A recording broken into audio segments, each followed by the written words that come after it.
नमस्कार मित्रांनो येत्या 2 मेला एक भव्य दिवस मैदान पार पडतंय, ज्याला परंपरा आणि हिंद केसरीचा मान आहे.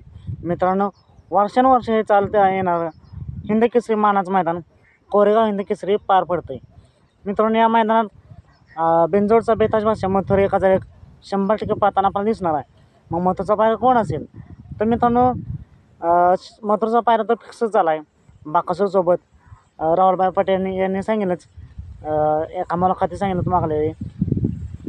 आणि जरी बकासूर नसला एखाद्या वेळेस तर असू शकतो झऱ्याचा पाकऱ्या. पण मित्रांनो, हा एक संभावित आणि टॉपचा पायरा आहे. बकासूरसोबत आपल्याला मथुरसोबत आपल्याला एकतर बकासूर दिसू शकतो, नाही तर मग झऱ्याचा पाकऱ्या, नाही तर मग हे दोन्हीपैकी नसेल कोणच तर मग कदाचित गुरु देखील दिसू शकतो. मित्रांनो, तुम्हाला काय वाटतं नक्की मथुरसोबत कोण पळेल? कमेंट करून नक्की सांगा.